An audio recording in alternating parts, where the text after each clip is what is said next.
Friends in Recovery, the Addiction Recovery Podcast, is brought to you by the Friends in Recovery community, a thriving network of individuals who are fighting back against the stigma of addiction. Join our hosts as they speak up about the real issues of addiction, treatment, and recovery. Friends in Recovery, the Addiction Recovery Podcast, is available on Facebook, Podbean, iTunes, and YouTube 24 hours a day, 7 days a week. Now, here are your friends in recovery. And good morning. Good whatever hour this is for you watching, everybody. Good fill in the blank here. And just as long as I'm sober and I'm doing the right thing today, it's really all that matters at this point, Sky. You know, it doesn't matter when we watch this podcast, middle of the night, middle of the day, as long as we're sober, doing the right thing, that's all that matters. Real quick, Sky, before we get into our little banter back and forth, because that's what they tell us to do. I don't know who's they, but they tell us what to do. Today's show is going to be a great show. This is a show I've been waiting for probably for the last 3 years of my FIR career, is that I'm going to be able to interview my wife today, Sky. We have Stacy, Chionchio, Jersey Ed's wife, on today, and Scott Carney, who is one of our loved ones supporters and hosts. They're both the hosts of our Loved One Support Hour, and we're going to get more into that. But that's what we got on them for now. Yeah. We're going to do that and do that a little bit. Good. I couldn't wait for the banter because I was like going to say how I didn't forget when I was doing my makeup. I was sitting there thinking, you know what? Stacy's getting on the podcast. Like, man, we have all grown so much through this pandemic. We all have, with our getting through fears and anxieties. I was like, that's what I'm talking about. That's great. That's a big deal, you know? I know. From the beginning of this, I was always asking her, come on up. When we were up in New Hampshire doing this, and come on. No. We had Scott on a couple times, and we had, but never Stacy. So yeah, we have grown through the pandemic. And, and the meeting, she's running the meeting too. Yeah, she's running the meeting, and she's doing fabulous at it. We get tons of great reports back. Yeah, absolutely. So, well, speaking of running the meeting, I would like to thank, we all like to thank Genesis House for their ongoing support for Friends in Recovery. Without Genesis House, this wouldn't be possible. So, if you guys give a nod or give a good review to Genesis House, we'd really appreciate it. And also follow us on Instagram and Facebook, Friends in Recovery Communities and Friends in Recovery Adventures. The Adventures is really cool, guys. Every first Tuesday of every month, we do a Friends in Recovery Adventures planning meeting. Check out Facebook or Instagram for the pages there. And the other cool thing is, Sky, we're going to have a website soon. So we won't have to say, go here, go there. Everything's going to be on a website. So check that out coming soon. And that's going to be friendsandrecoverycommunities.org. Nothing's there yet if you want to go. So one other thing, Sky, we have the winner of last month's $50 Amazon card, and that is Grace C. Grace C, congratulations. All right. So we're going to get that out to you.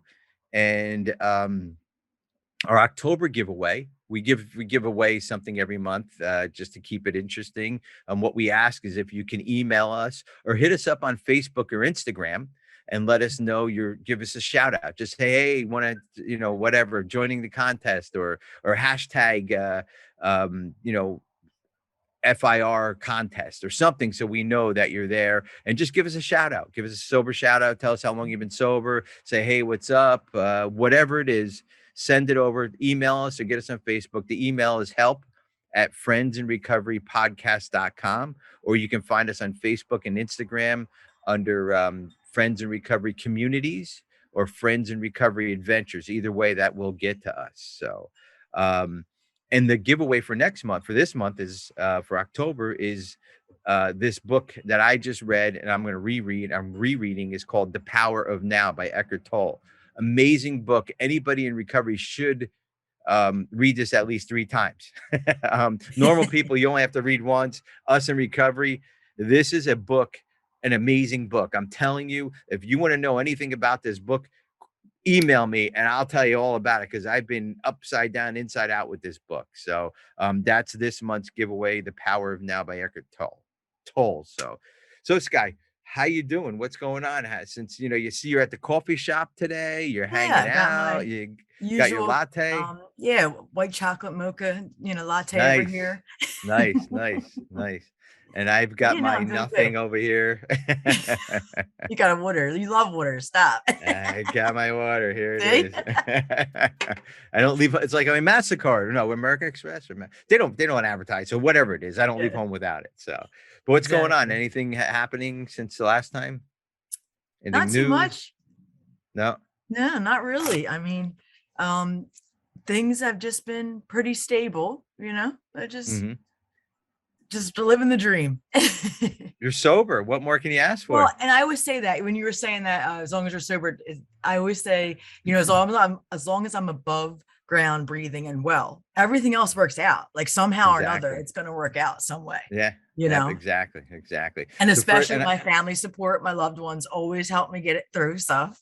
yeah, Since that's exactly. our topic today. That is our topic today, and it's a great topic today. And without the support of our family members, without the support of our loved ones, and again, we're going to bring them in here in a minute. But the reason why I think this topic is so important, the reason why I think this meeting is so important to people, to family members, is because don't forget, guys. I know a lot of addicts and alcoholics listen to this, but think about the other side. Think about the family that we fucked over, that we stole from, that we lied to, that we manipulated, and they were there for us still. They stood by us through all the crap, and now they need to heal too. They need to have a support hour. They need to go somewhere. And there's a lot of good programs out there, Al-Anon, all kinds of different stuff to really help you through all this stuff. But the up and coming meeting, I'm telling you, is the loved one support hour over at over Friends in Recovery. That hands down, it's a great meeting. I go on it when I can, but we'll bring everybody in because I don't want to go too much into the topic and spoil it for everybody. But we're gonna bring Stacy Chionchio in and Scott Carney in, and we're gonna start talking about the loved one support hour. Welcome to the show, guys. Thanks, Ed. Thanks, Sky. Hi. Hi guys. Hi guys. So they are the host of the Loved One Support Hour on Monday nights at 8 p.m. Eastern Time. And that's a weekly meeting that loved ones of the addicts can come to. And of course, it's supported by Genesis House, but it's not necessarily you have to have a loved one at Genesis House to come to these meetings. So welcome to the show, guys. And would you guys like to tell us a little bit about what the Loved One Support Hour is and all that good stuff? Because I have a million questions that I want to ask you guys. So. Do you want me to go or Scott? Go ahead, Stacy. It doesn't matter. Doesn't matter. Go But ahead. you have to talk because this is a podcast, so you can't You just put want, hand you signals just and want this, me to talk. So Scott and I had decided to start the Loved One Support meeting a long time ago. We finally, how long have we been doing it now, Scott? Oh, probably 5 months, 6 months, maybe. Yeah, we've been doing it for a while, but we constantly got the same questions asked over and over to our therapists, and our therapists, because our therapists do everything at Genesis House, their time is limited to be able to contact the families numerous times. So the idea had started that we would do a loved one support to try and help out our therapists and be able to answer some of those questions that were repetitive to them. So Scott and I had started it, and because I am a loved one of an addict in recovery, so we started it, and we have been doing it for a while, and we get a great amount of people on there. It is open to anyone. It's open to not only alumni, family members, or inpatient family members, but it's open to anyone who needs to come on and discuss their loved one. And our goal in Genesis House is to help the patient, help the client that's there. Our goal in our loved one support meeting is to help the family member, because no matter what, they need to be okay with the outcome. So I think we go over every single meeting, I think, right, Scott, about how they need to love themselves, they need to take care of themselves, they need to take care of, you know, being able to monitor their self-love and their self-worth. So it's really, really important to do that, because if they can't do that, then they're not going to be able to turn it over to the person who is in addiction or who is in recovery. So we get great speakers on all the time, and we can go into that some more. But Scott, do you have anything to add? I have a question for you guys. I like, Stacy, what you said. Our goal is to help the loved one. Why help the loved one? What, the loved one has been there. The loved one is the strong one. They're not the addict. They're not the alcoholic. They didn't use the drugs. They didn't use the drugs. Yeah. Why would you do that? Just again. I just did a show yesterday. And for every addict out there, there's an average of about 3 people that are directly affected by their behaviors. And the addict, all the focus goes on the chemically dependent person, but the family is going through more mentally and physically at times, because they're not self-medicating like we do. So they don't know what to do. They don't teach you this stuff along with physics and science and math in college. Either you live this or you don't really understand it. Just in my opinion, it's like, I use the analogy, it's like a male person telling a female how it feels, exactly how it feels to have a child. Well, Ed and I can't do that. We can try to be compassionate and understanding, but we don't understand it. So the loved one support group is bringing a group of people together that are in the same situation to support each other in their feelings, and to be able to have somewhere to communicate their feelings and talk about them, because it's not something, because of the stigma, it's something some places involved. It's kind of like we can't talk about this because my son's a bad person. He's not a bad person, he's a sick person. No different than if you would talk, if he had cancer, you'd talk about it. And they have cancer support groups, and the nurses and doctors in the hospitals, they all support you. So we need somebody in this arena, and that's why Stacy and I started this, is for people to have a place to come and be open, transparent, and honest, just like the addict, alcoholic, or chemically dependent person is supposed to be in treatment. So not that one's more important than the other. I mean, we have to save the life, but we have to help everybody. And I think that's another thing Genesis House is so good at, is trying to, we concentrate on a patient at the facility, but by Stacy and I doing this meeting, we're trying to connect the two so that everybody's on the same page. I'm sorry I kind of went on, but that's bridging the gap. That's so important too. You're like bridging the gaps, because I think that you're right. We just don't. There's no like manual given out. Here, your loved one's in treatment. Here's your manual on what you're supposed to do. And you guys are kind of helping with that in a way. Yeah. And guys, let's remember that this is a family disease, not an individual disease. Okay. So just because I'm an alcoholic and addict, I'm in recovery, doesn't mean that the rest of my family is affected. My kids were affected. My ex-wife was affected. My mother, my father, my sisters, everybody was affected. Even now, I mean, I'm not perfect. And like Stacy said, I wanted to say I resemble that remark. She said she has a loved one in recovery, and I do resemble that mark, because that's what she's talking about. But even now, I'm not perfect, and even if you think that, your loved one's in treatment, he or she comes out and that's the end, you don't need the support meetings anymore. You need these support meetings, just like I, as an addict and alcoholic, need to go to my AA meetings. We need to keep vigil of every aspect of this, because it's very, very important that the whole family heals, not just the addict or not just the loved one themselves. The problem with is just one person healing is not a problem, but in our case with the addict just healing, the family member, the loved one, the husband, the wife, whatever, they don't heal, there's a good chance that person's going to go back and relapse.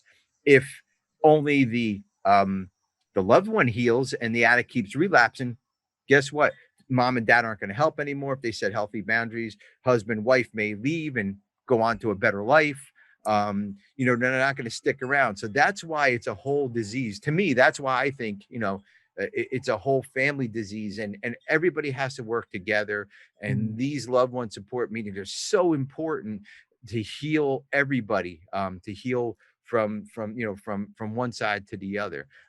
Scott, you were talking about some of the effects that it has on the family and some of the feelings that the loved ones go through. Would you guys talk about the effects maybe that it might have on the family? We're going to take a step back, what if they add the active alcoholic and addict, and some of the feelings they might go through, because a lot of our listeners understand, we screwed them over, that's okay, I stole the $50,000 from them, they'll get over it, they'll love me. But there's healing involved with that, and of course they'll love you if you stay sober and blah blah blah, and everybody makes amends and do the best we can. But I want to know some of the feelings that you guys have and some of the heartaches that you might have if somebody stole the money or screwed you over, or whatever that may be. So I any personally takers? Yeah, I'll take it. I'll take it for 100. I will I sorry, believe it's a book giveaway this month, sorry. I know, and you did tell me to read that book, so yes, good book. I'm gonna end suggested. Yeah, suggested highly. So I believe that when the addict is in active addiction, and when the addict is in recovery, they can be toxic. And I believe that the family members too become toxic and don't even realize it sometimes. And what I mean by that is that when the family person who's going to treatment and gets help, when the addict goes to treatment and gets help, and they come out, they're different, and the family member doesn't quite understand like how to deal with that, unless the family member has been getting help and working on themselves the whole entire time that they have been in, while their loved one's been in treatment. The loved one now is better, they're doing great, and now all of a sudden they're coming home to this toxic environment. And it's not because that person's toxic per se, it's because they become toxic through the addict's behaviors. So I truly believe that it is so important for the loved ones to get help while their person is getting treatment and becoming sober. And I believe that they need to continue that. I mean, they need to continue to get help. Scott and I tend to see a lot of families come on the meetings right away. And we do have some people who have been on the meeting since day one, even if their loved one is out of treatment, if their loved one has stayed sober, and they continue to come. And we see the most success in those families because they have continued to work on themselves. They have continued to help themselves become better at understanding their loved one, better at reacting to their loved one. And that is so important to us. We see people come on maybe for a meeting or two, and then their loved one gets discharged. I mean, their addict gets discharged, and then all of a sudden they're gone.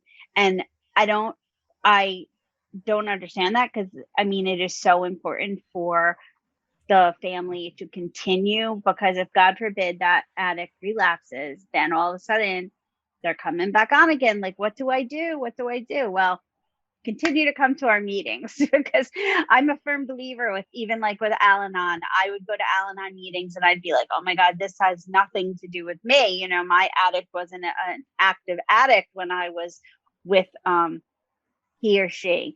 So and then all of a sudden I'd walk into a meeting, I'm like, oh my God, are they in my kitchen? Like, every single thing that they're saying in this meeting is absolutely the behaviors that I'm seeing. So, I mean, you just need to keep coming back to So that's the one thing you noticed, then you think that's like the biggest way that you've seen like the results, like the best results is consistently coming, like continuing each consistently. week. Yeah. No matter what, good days, Yes. bad days come. Yes.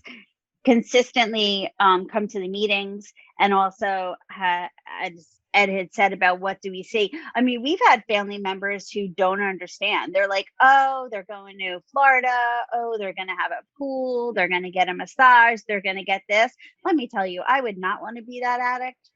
Absolutely not want to, but I understand. I understand the resentment. I understand the anger. I understand where it's stemming from. So, that's why coming to the meetings is so important, because we need you to realize that you don't want to be that addict. You don't want to, who cares if they're going in the pool? Who cares if they're going for a massage? We just want them to be alive, and we want them to be safe. And, resentment is a huge one, right, Scott, that we deal with?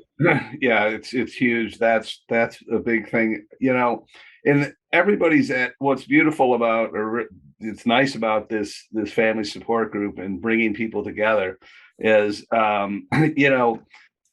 you've got people at different phases of their journey, just like we as chemically dependent addicts, alcoholics, so you've got people that have been through the first treatment with the individual. Somebody might be on the third. There's an emotional cost to addiction. We talked about yesterday as well. The trust issues and how do you regain that? Enabling codependency. Stacy was going to do a meeting on codependency, so she texted me that the topic was codependency and she couldn't make it on. Okay. Now this is how I live, breathe, and eat and sleep and dream about recovery and helping people. But I'm reading through this stuff because I know codependency. I tell them you can't enable, you can't do this. And I'm reading this and I'm texting Stacy. I'm like, this sucks because this is me. And it's like, I never thought, to take the time to look at it, but if I wouldn't have been getting prepared for that meeting or been in that meeting, you just don't think about this thing. It's kind of like the person's safe. Now I can just take a step back and relax. And what a lot of people's perception is, they're going to go to treatment and they're going to be cured and they're going to walk out and life is going to go back to normal. Some perception, and at least that was my family's perception back, 8, 10, 12 years ago. Scott, I like what you said about trust issues. When I got into recovery, Skylar and I are in recovery, and Scott is in recovery, as previous shows. If you guys go back a year or two, you'll see Scott on some of our shows sharing his story. I knew the second time I went to treatment, I knew I was staying sober. And I think a lot of us know that. And then what happens is that we want you to trust us again. We want you to believe us. We want you to give us the car keys, or give us the key to the house, give us the bank account, trust us again. And that's 2 weeks into recovery, and it just doesn't fly, guys. Time takes time. Trust takes time. And as much as I know, and as much as I want to tell the whole world that I was staying sober back on March 10th, 1994, it had to take a lot of time. I'm 27 years clean now, and I understand that. I understand how that goes. But I'm telling you, 2 weeks into my treatment, I knew, and I wanted everybody to know that I was staying sober, and not a lot of people bought it. And that's where the healing comes in. That's where that I was always told, here's the thing with families. And this was John Kelly over at Extra Care Health Services, a dear friend of mine. He always told me, Ed, the addict and alcoholic, when they're in their dysfunction, or when they're not in their dysfunction, the cog in the wheel fits perfectly. Everything just goes perfectly. The cog is working perfectly. The dysfunction's working perfectly. The addict's working perfectly. So it all meshes just right. Well, you take the one cog out, you fix it, and now you have this cog that's not meshing up right. You know what I mean? So this part isn't working. If it's the addict or the family, if you can't have those two cogs working together, working perfectly, because if the loved one gets healthy and the addict doesn't, there's going to be a lot of bumping heads. If the addict gets healthy and the loved one doesn't, it's still going to be, again, things are going to go differently. So that was the exact example that helped me understand it in early recovery, that how important it was that my family get well too. Because you're right, it has to match, and you're right, it makes a lot of sense. And that was the example that really helped. Yeah, and it does have to match. So now, are you guys seeing this on the meetings, that the loved ones are getting better, or are you seeing and again, I don't want to dig into these meetings because they are private meetings, but I just want overall consensus. What are you guys seeing as far as that goes? The ones that keep coming back, absolutely, hands down, are getting better. I mean, I have a mom who's been coming the whole entire time, and we have a lot of great speakers, and I'll try and get people who write books and stuff, and she's always ordering books and she's reading them, and her loved one has been up and down in the addiction cycle, and she has become so strong, and she's like, it's just been completely different. And I truly believe that her reaction to her loved one has, now her husband doesn't come to the meetings, but it finally took her husband, I think, probably to see how she has grown from coming to the meetings, to step up and say, we're done, pack your bags, you're going to treatment, to their loved one, and their loved one's in treatment now. And so we're like just so proud of this mom. And we have some other parents that'll come on together who have just been really, we have a couple who's been coming on together, and they've been following a lot of the directions that we've been saying, and their loved one has been in recovery for a while. And another couple too that comes on, there was like a little hiccup, but right back on the horse. So I definitely see. And I think that the families also tend to notice that, recovery doesn't happen right away. There's absolutely relapses involved, but how they handle that relapse, I think, is so important, how they handle the relapse. And that, again, is our goal, is to make sure that they are taking care of themselves, because the outcome, they can't control anything. You can only control yourselves. And God forbid, if somebody loses their loved one, we need them to be okay with themselves, and that it wasn't their fault, that they've worked on themselves. So guys, you talk about a relapse, and if somebody relapses, that's probably a key question a lot of people are want to listen to, especially the loved ones. My family member relapsed. What do I do? What do you guys suggest? And only suggestions in any room, it's always a suggestion. So any of the fellowships, it's always a suggestion, along with the Friends in Recovery loved one support hour. What do you guys suggest about a relapse? Do you suggest kicking them out of the house? I mean, I don't know, I'm not saying in particular incidents, but how do you support the loved one when there's a relapse? I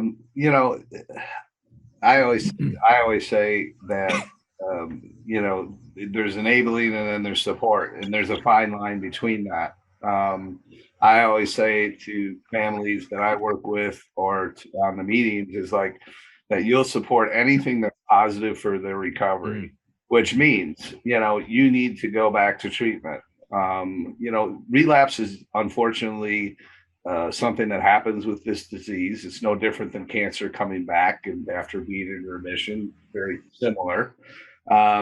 So it's going to happen. If it happens, hopefully not, but if it does, and most likely it will, what are you going to do? Have a plan of what you're going to do if that happens, and that's why coming to these meetings and talking to people about what they've done and take, similar to treatment almost with the addict alcoholic is, you take all these things and you're like a sponge and you soak it in. So just trying to be educated, prepared, and proactive if something does happen, so that you're not in a crisis mode making rash decisions. Talk about it. Have, if you relapse, this is what's going to happen type contract, so that we don't have this enabling and this friction and frustration, and it's hard to keep the emotions out of what's actually going on and what's best for each individual, because it's turbulence, and it turns into making different decisions that might not be the best ones considering that. But when the person's in treatment, in recovery, and things are going well, that's when to be planning, what happens even before they get out of, let's say, Genesis House or another treatment center. I will support you by paying your first 2 months sober living. And after that, you have to have a job and you're on your own. And then that's the line in the sand. Boundaries. That's another show, Boundaries. Yeah. I mean, you can talk about boundaries and codependency, Stacy. With me. I love it. I'm learning so much. Well, it's tricky, man. It's one of those things where you like do good things and it's like can be wrong or something. Like it doesn't like compute in my head right. It's like it's tricky. Well, it is. But you know what? With us, with addicts and alcoholics, you get fucked up, you blah, blah, blah. With codependency and all that, it's a little different because, you're, am I at the edge of the water? Am I in the deep end? Am I here? It's a little tricky because you think, especially a person who likes to help and be kind to people, sometimes, don't mistake, what's the old saying? Don't mistake my kindness for weakness. You know what I mean? Yeah. And when you set your boundaries and when you set everything ready to go, sometimes that addict in or out of recovery can take advantage of your kindness. So I always say, don't mistake my kindness for weakness, because you're going to find out that it's not kindness. I mean, it's not weakness. It's going to be kindness, and that's going to get cut off quickly. And then it's going to turn into, setting boundaries again. So I like that, Scott, that you all that was coming out. I want to shift gears here real quick, and I want to talk about the meeting itself, not the people that are in it. I want to talk about, you guys have a speaker meeting. What's a typical meeting like? When can they find the meetings? Where can they find the meetings? Do you have speakers, topics that, give a little plug to your show here, guys. Your show, your meeting, Jesus Christ. My show. It is. It's the Scott and Stacy show. Our meetings are at 8:00 on Monday Eastern Standard Time. You can find the information on our website at www.genesishouse.net, or it will be in the show notes afterwards. So just down there, guys, down there. Show notes. It will be in there. We run our meeting. We started at 8 Eastern Time, but we have ended our meeting. It's usually an hour, but we sometimes have had to end our meeting at like 9:45 because the families just need us, and that's what we're there for. We've had some really great speakers. We love to get speakers if anyone is interested in being a speaker on our meeting. We've had Dr. KJ Foster, who's written a note with her husband, Dr. Tony Foster. They've written books. She does meditation. We've had Sue Salamoni from Drug Crisis in Our Backyard in Westchester and Putnam, New York, who's a great parent group. We've had Dory Carolyn from Newtown Parent Connection, which is a great resource and a great parent group. We just recently had Glenn Rader, who wrote the book Stop, which was an amazing book. We have had, I'm trying to think of some other, we've had doctors on who spoke. We've had parents on who spoke. There's just so many people and so many resources that we've had. And then sometimes we just have meetings where we just touch base and see, we cover a topic. Like when Scott found out he was codependent, we've covered that topic. We had our lovely Carl from SoberPod spoke one week, and let me tell you, Carl from SoberPod. Yes, he came on and he talked about the adult child of an alcoholic, and oh my God, I came out with the book, and I'm like, Ed, this is me. Like, how did I not know this? And you all speak that you're in recovery and stuff. I'm actually an alumni the Bridge to Recovery from 2007. And so I absolutely hands down love that program. It's a codependency program in Bowling Green, Kentucky. And so when I finished that episode with Carl, I came out and I'm like, oh my God, this laundry list is me. Too. Like, my parents are not alcoholics. Mm-mm. However, my grandfather was an alcoholic, and they talk about, you will hear people talk about the isms. And I was like, oh my Lord, my grandfather handed those isms over to my mother. And then here is this laundry list. And I am like, boom, boom, boom, boom, boom, checking it off. So we've had just some really eye-opening speakers. Right, Scott? Yes. And you guys have had addicts on there too that share their experience, strength, and hope. Oh, And Skylar's been on there. Skylar. And I've had alumni that were interested because they still have a partner that's using. Right. You know, like people that get out of treatment, sometimes they're getting clean and like their significant other doesn't get clean. So what do I do? And they come to you guys, you know? Yeah. Right. Hey, I was never asked to speak on that meeting. I mean, come on, what's up with that? You Here's would always the take best it of it. over. And Carl doesn't take shit over. Come on, go listen to some of the Sober Pod podcasts. I'm kidding. He was amazing. He was amazing. Carl is amazing. That was an amazing meeting that you guys had. I was listening to bits and pieces. I actually had another meeting to get onto, but I was kind of one ear here, one ear there, but I know Carl's story, guys, and Carl is just he has just amazing recovery. He attacks his recovery from every point of view, from the codependency to the ACOA to the alcoholic, the addict, to everything. He's just amazing. And that was a great show. Carl's actually been on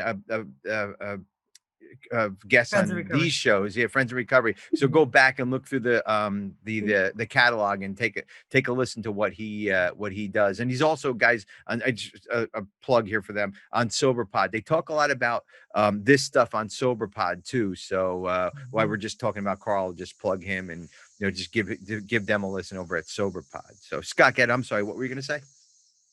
No, the meetings are just, we've had families that one of the families I worked with have known for about 4 or 5 years, have 2 sons that are both addicted to heroin, both have been through Genesis House. And the first time, they've come so far, and it's so beautiful to see people grow as individuals and people and how they get better. When the first son went to treatment the first time, the dad flew down there, 4 days later, picked him up because he wanted to come home, brought him home and bought him a new iPad because, he pawned his last one, and in a car, and now it comes to the point of, after X number of years of dealing with this, the kids can't live with them anymore. And, it just, just to see their growth and where they were and them coming on and talking about it and trying to share their experience, strength, and hope, just like the addict has people. So it's amazing to watch people grow, just like on our AA meetings, Friends in Recovery, to watch people grow. It's just, you're going to watch me grow with codependency. How I'm going to do that. You may not like me anymore, but it's going to change. I told my wife that, you want me to go get help, not to enable my oldest son. So, but, the therapist is changing stuff, brain spotting, and, it's pretty crazy. Exactly. Yeah. Exactly. Yeah. Just because we're in recovery doesn't mean we have the codependency gene or the codependency tendencies also. So we as addicts and alcoholics, so you guys listening out there, you may be the addict yourself, but you will benefit from these meetings. You will benefit from all these meetings. Guys, real quick before we go, I just want one takeaway, if you guys could, Scott and Stacy, ladies first, Scott. So you can go first. Just kidding. One takeaway you think from these meetings that are super important for anybody that attends it. Just one quick takeaway. My takeaway would definitely be for the family member, for self-love and self-worth, to take care of themselves. Love that. Because they can't change anybody but themselves. And once they start doing that, they will in turn see their family member definitely change. So I got Scott beat goosebumps on that, Scott. Yeah, I know. I got goosebumps. That was a on good that one. Sure. Yeah. Thanks. Appreciate it very much. This has something to do with my inner ego over here because you killed it. It was pretty damn good up until this point. I'll take you out of no. I guess my takeaway from these meetings is that there's hope and you're not alone. You know, that you come on, I've seen people come on these meetings and they are just a mess. Somebody just went into treatment. And then by the time we get done talking, and that's kind of why we run over sometimes, just because people are having a, let's say, quote unquote, crisis or turbulent moment. And you know, we had this happen a few weeks ago, and it was like just had a speaker, and all of a sudden, you know, somebody got on it and they were just out. They didn't know what to think or what to do, and the emotions were running high. And we ended up talking until about 9:45, and she just said, "Oh my God, I can't believe it. I feel so much better.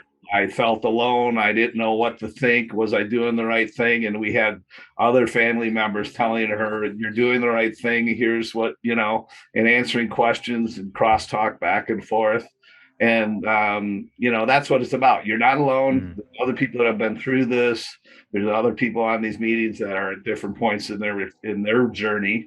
And, you know, what a better way to go away, with hope, and that I am not alone on this. We feel like we're alone sometimes and isolated because the stigma, and you don't want to talk about it. We are the whole group of people that we're all the same, you know. And communication is the antidote to chemical dependency, the antidote to a lot of things, a lot of issues, problems. So that's kind of my takeaway. There's hope, and you're not alone. Yeah. Thanks, Scott. And love and support, man. That's what we get from these meetings. So don't forget, it's the Loved One Support Meeting, Monday nights at 8 p.m. Eastern Time.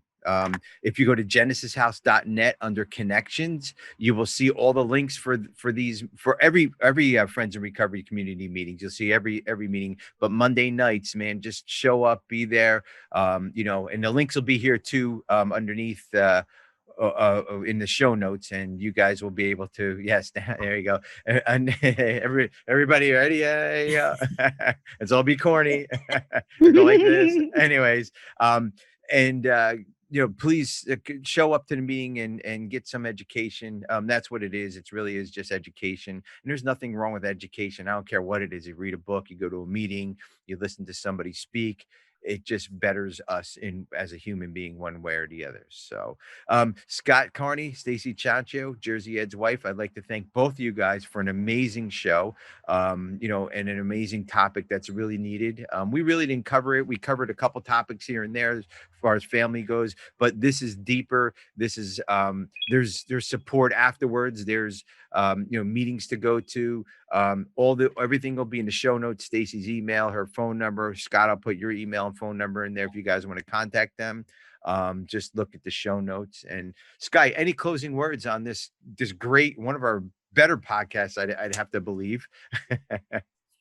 Ed, you better. Jersey Ed's wife is on fire. She did fabulous for the show. That's all I got to say. That's my takeaway. Scott, you always do fabulous, but Stacy's grown into this woman. I love her, and women got to stick together. So I'm so proud of you. Hey guys, I gotta live with her. Okay, I gotta live with her. Okay, so I gotta be on my best behavior. I know. What the hell is going on, man? No, just kidding. No, this is a great show, and even though it ran a little long, like everything we talked about, like I was getting goosebumps the whole time because the stuff you guys covered is so important. It's so important. Yeah, it is. It's so important for both sides of the fence, the addict and the loved one. So guys, that's the end of the show here. Don't forget to give us your sober shout outs.